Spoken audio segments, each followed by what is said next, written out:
Bismillahirrahmanirrahim. Assalamualaikum warahmatullahi wabarakatuh. Alhamdulillahirabbil alamin. Allahumma shalli wa sallim ala sayyidina Muhammadin wa ala alihi wa sahbihi ajma'in. Islam sebagai agama rahmat bagi semesta alam sangat memperhatikan hak asasi manusia sekalipun dia seorang budak. Para sahabat yang pernah membantu Nabi sallallahu alaihi wasallam, baik budak maupun orang merdeka, semua merasa puas dengan sikap baik yang beliau berikan. Inilah potret ideal yang bisa dijadikan contoh muamalah antara majikan dengan pembantunya, antara pimpinan dengan bawahannya. Sebelumnya, kita perlu membedakan antara budak dengan pembantu atau buruh. Budak, jiwa dan raganya milik majikannya, sehingga apapun yang dimiliki budak ini menjadi milik majikannya. Dia tidak bisa bebas melakukan apapun kecuali atas izin si majikan. 100% berbeda dengan pembantu. Hubungan seorang pembantu dengan majikan tidak ubahnya seperti pekerja yang sedang melakukan tugas untuk orang lain dengan gaji sebagaimana yang disepakati. Muamalah antara pembantu dengan majikan adalah ijarah atau sewa jasa. Sedangkan seharusnya beban tugas yang diberikan dibatasi waktu dan kuantitas tugas. Lebih dari batas itu bukan kewajiban pembantu atau buruh. Mohon maaf, kami menggunakan kata majikan dan pembantu atau buruh, meskipun istilah ini kurang bisa mewakili struktur tugas antara bawahan dengan atasan. Namun, kami kesulitan untuk mendapatkan padanannya. Ada beberapa hadis yang menunjukkan penghargaan Islam terhadap hak masyarakat, pekerja, atau buruh. Sebagian besar hadis ini konteksnya adalah berbicara tentang budak, sehingga kita bisa menyimpulkan bahwa jika budak saja diperlakukan sangat indah oleh Islam, tentu pembantu dan buruh yang bukan budak posisinya jauh lebih terhormat. Hak buruh di dalam Islam. Yang pertama, Islam memposisikan pembantu sebagai saudara majikannya. Dari Abu Dzar radhiyallahu anhu, Nabi sallallahu alaihi wasallam bersabda, "Ikhwanukum khawalukum, ja'alahumullahu tahta aydikum." Saudara kalian adalah budak kalian. Allah jadikan mereka di bawah kekuasaan kalian. Hadis riwayat Bukhari nomor 30. Nabi sallallahu alaihi wasallam menyebut pembantu sebagaimana saudara majikan agar derajat mereka setara dengan saudara. Yang kedua, beliau Rasulullah sallallahu alaihi wasallam melarang memberikan beban tugas kepada pembantu melebihi kemampuannya. Jikapun terpaksa itu harus diberikan, beliau perintahkan agar sang majikan turut membantunya. Dalam hadis Abu Dzar radhiyallahu anhu, Nabi sallallahu alaihi wasallam bersabda, "Wala tukallifuhum ma yaghlibuhum, fa in kallaftumuhum fa'ainuhum." Janganlah kalian membebani mereka, dan jika kalian memberikan tugas kepada mereka, bantulah mereka. Hadis riwayat Bukhari nomor 30.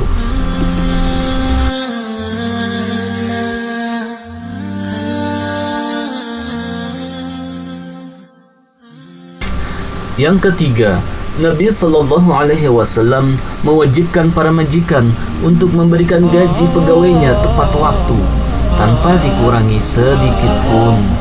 Dari Abdullah bin Umar radhiyallahu anhu, Nabi sallallahu alaihi wasallam bersabda, "A'tul ajira ajrahu qabla an yajiffa 'araqahu." Berikanlah upah pegawai atau buruh sebelum keringatnya kering.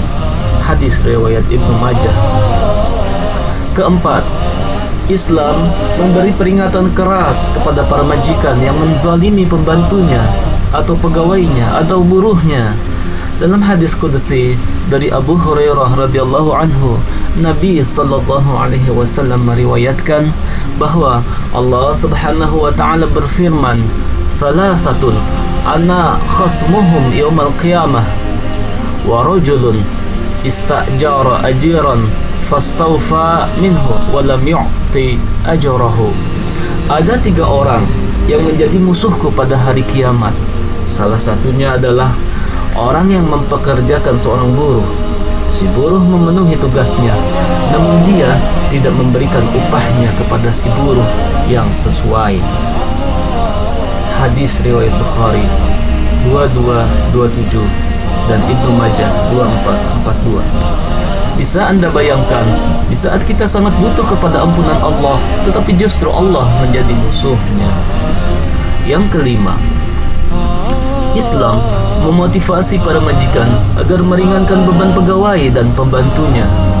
Dari Ammar bin Huwairith, Nabi sallallahu alaihi wasallam bersabda, "Ma khaffafta an khadimika min amalihi kana laka ajran fi mawazinika." Keringanan yang kamu berikan kepada budakmu, maka itu menjadi pahala di timbangan amalmu. Hadis riwayat Ibnu Hibban dalam sahih dan sanadnya dinyatakan sahih oleh Syuaib Al-Arnaud. Keenam, Islam memotivasi agar para majikan dan atasan bersikap tawadhu yang berwibawa dengan buruh dan pembantunya. Dari Abu Hurairah, Nabi sallallahu alaihi wasallam bersabda, "Mastakbara man akala ma'ahu khadimuhu wa rakibal himara bil aswaqi wa antaqala syata fahalabaha."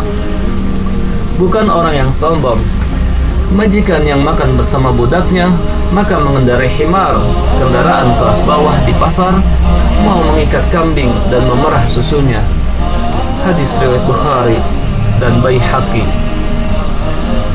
Ketujuh, Islam meminimalisir seminim-minimnya sikap kasar kepada bawahan.